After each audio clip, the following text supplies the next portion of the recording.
Halo pemirsa JPR TV, dari Sabang sampai Maroke, dari Biangas hingga Pulau Rote. Bertemu lagi bersama saya Mona Azari Nisak dalam program Kominfo Newsroom.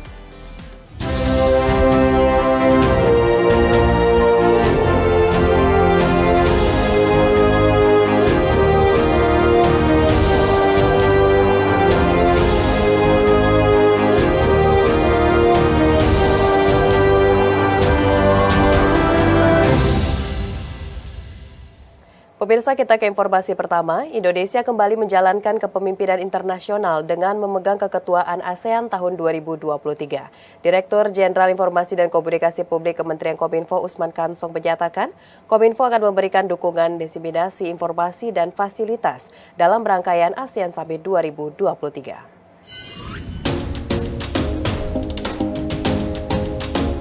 Dalam rangka menyukseskan konferensi tingkat tinggi ASEAN 2023, Kementerian Komunikasi dan Informatika telah menyiapkan berbagai bentuk dukungan, yakni meliputi diseminasi informasi, infrastruktur digital, dan memfasilitasi terkait pendaftaran jurnalis yang akan meliput rangkaian ASEAN Summit 2023. Direktur Jenderal Informasi dan Komunikasi Publik Kementerian Kominfo Usman Kansong mengungkapkan dalam konferensi persnya bahwa rangkaian ASEAN Summit 2023 akan berlangsung selama 2 kali. Pertama, dilaksanakan pada tanggal 9 sampai dengan 11 Mei 2023 di Labuan Bajo, Nusa Tenggara Timur, yakni bagi negara anggota ASEAN, dan kedua pada September 2023 di Jakarta dengan negara mitra bicara seperti ASEAN plus 3 negara yang terdiri dari Tiongkok, Jepang, dan Korea Selatan. Adapun nantinya Kemenkominfo juga akan mengelola laman website resmi keketuaan ASEAN melalui asean2023.id dan sekaligus menjadi situs pendaftaran bagi jurnalis yang akan meliput KTT ASEAN 2023 mendatang. Dalam hal ini Direktorat Jenderal Informasi dan Komunikasi Publik selama keketuaan ASEAN memberikan dukungan komunikasi publik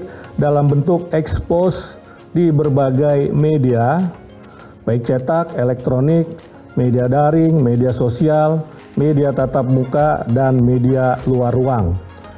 Berbagai persiapan tengah dilakukan dan Presiden Joko Widodo telah melakukan peninjauan persiapan di lokasi KTT Labuan Bajo, Nusa Tenggara Timur, dan Jakarta Convention Center di Jakarta. Lokasi Media Center KTT ke-42 ASEAN direncanakan di Hotel Bintang Flores. Media Center dikelola sepenuhnya oleh Kementerian Sekretariat Negara, jadi informasi terkait fasilitas, layanan, dan teknis Media Center ini akan diberikan oleh penyedia layanan Media Center, yakni Sekretariat Negara. Terkait KTT ke-42 di Labuan Bajo, Direktorat Jenderal Informasi dan Komunikasi Publik akan memberi dukungan berupa pengelolaan website resmi keketuaan ASEAN di ASEAN, keketuaan Indonesia di ASEAN 2023, yakni asean2023.id, dan pengelolaan registrasi media secara daring.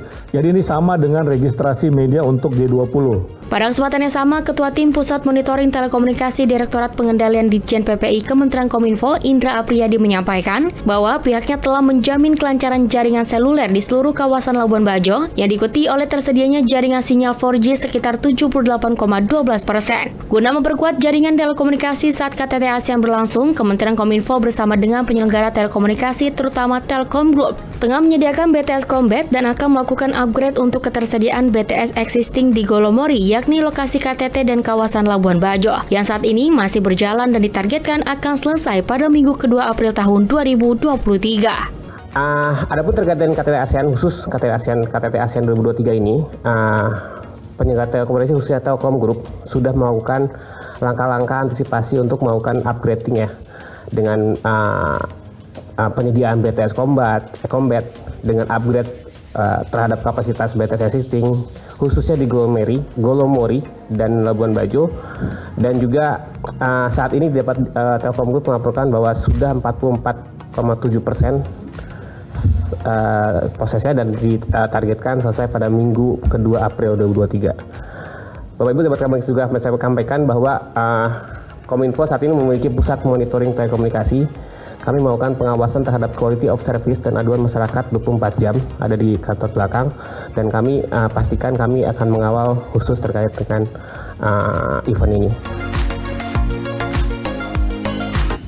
Kita ke informasi lainnya pemirsa, Panitia Seleksi Pemilihan Calon Anggota Dewan Komisioner Otoritas Jasa Keuangan periode 2023-2028 yang diketuai oleh Menteri Keuangan Sri Mulyani Indrawati mengumumkan pembukaan seleksi 2 anggota Dewan Komisioner Otoritas Jasa Keuangan, yakni Kepala Eksekutif Pengawas Lembaga Pembiayaan, Perusahaan Modal Ventura, Lembaga Keuangan Mikro dan Lembaga Jasa Keuangan, serta Kepala Eksekutif Pengawas Inovasi Teknologi Sektor Keuangan, Aset Keuangan Digital dan Aset Kripto.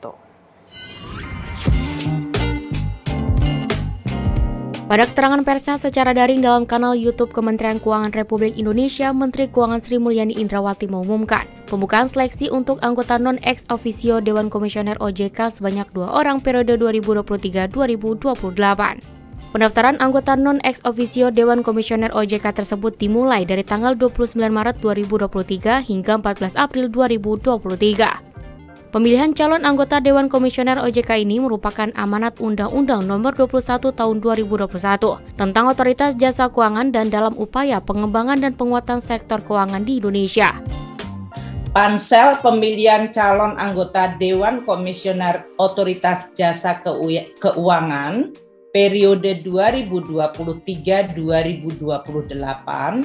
mengundang warga negara Republik Indonesia yang terbaik untuk menjadi anggota non-ex officio Dewan Komisioner atau DK Otoritas Jasa Keuangan atau OJK untuk melaksanakan tugas dan wewenangnya sesuai dengan amanat Undang-Undang Nomor 21 Tahun 2011 tentang Otoritas Jasa Keuangan.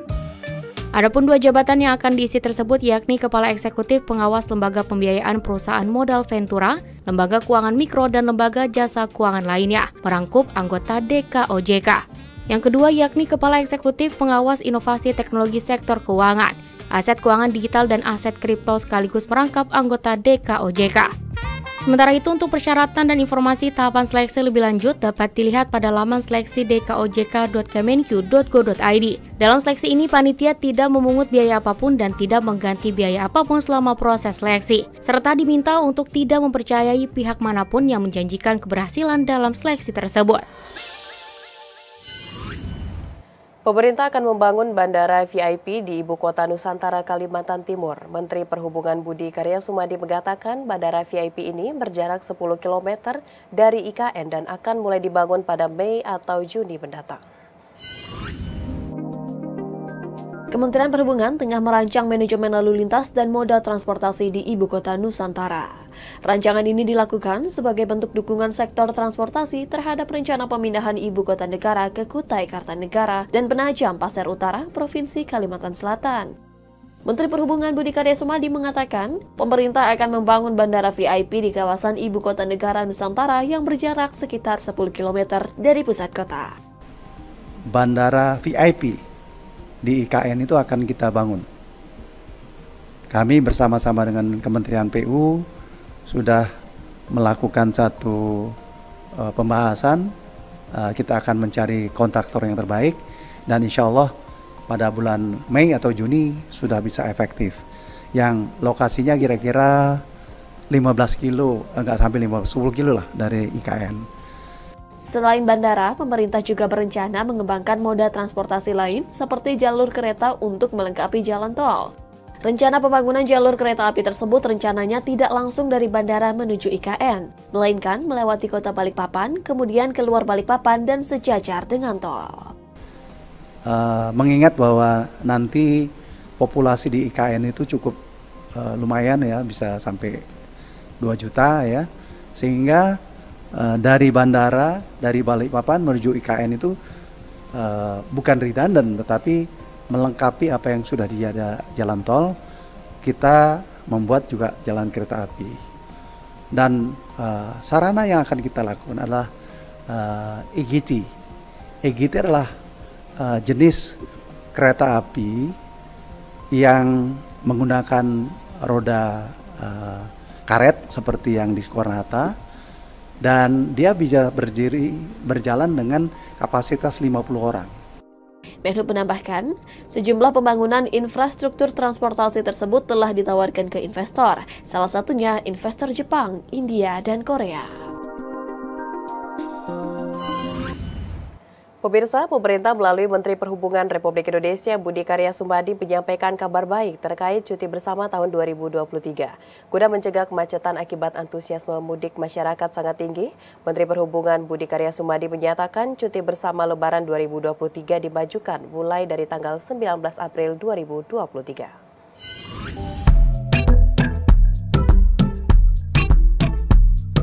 Menteri Perhubungan Budi Karya Sumadi usai mengikuti rapat terbatas di Istana Merdeka Jakarta menegaskan, pemerintah telah memutuskan cuti bersama Hari Raya Idul Fitri 1444 Hijriah akan dimulai pada 19 hingga 25 April 2023. Keputusan perubahan cuti bersama Lebaran maju 2 hari untuk mencegah kemacetan akibat dari tingginya volume arus mudik pada tahun ini. Diprediksi masyarakat akan mulai mudik pada 18 April dengan jadwal baru ini. Dengan demikian, pemudik akan memiliki lebih banyak waktu yang dihabiskan di kampung masing-masing. Sementara itu bagi pemudik yang ingin mengambil cuti lebih panjang bisa dilakukan pada 30 April hingga 1 Mei 2023. Perubahan jadwal cuti bersama ditetapkan melalui SKB 3 Menteri, yakni Menhub Budi Karya Sumadi, Menak Yakut Khalil Qomas, dan Menpan RB Azwar Anas.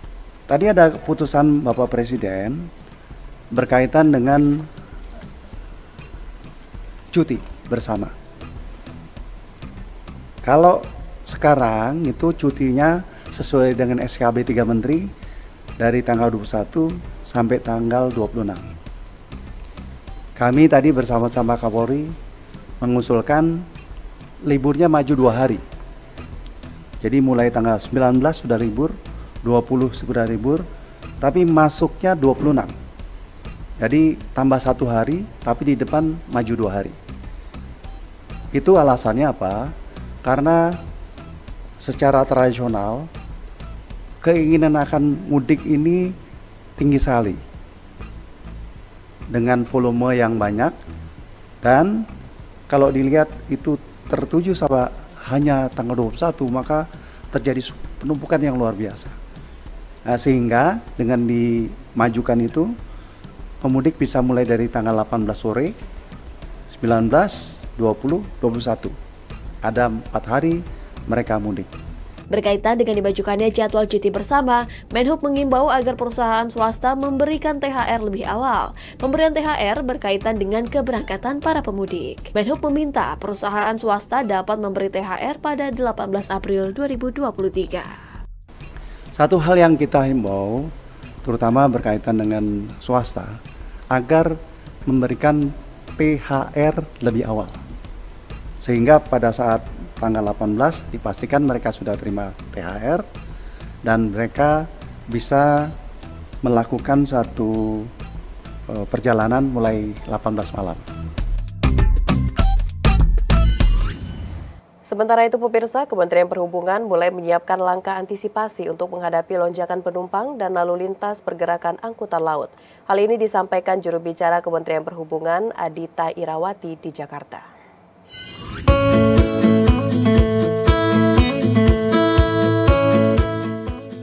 Kementerian Perhubungan menyiapkan beberapa langkah untuk mengantisipasi lonjakan penumpang dan lalu lintas pergerakan angkutan laut jelang periode Lebaran 2023.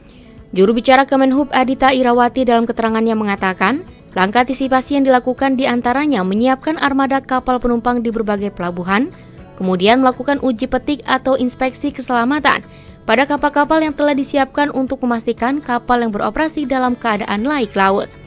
Selanjutnya, menyiapkan fasilitas command center, salah satunya di Pelabuhan Tanjung Priuk yang menjadi pusat pengendalian operasi kontainer dan non-kontainer termasuk pelayanan kapal.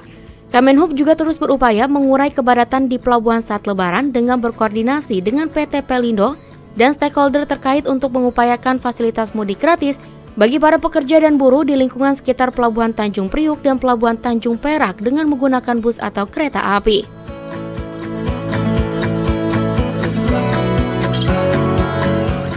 Pemirsa, kami akan kembali dengan informasi Rumah Sapa, Rumah Perlindungan Korban Kekerasan. Tetaplah bersama Kominfo Newsroom.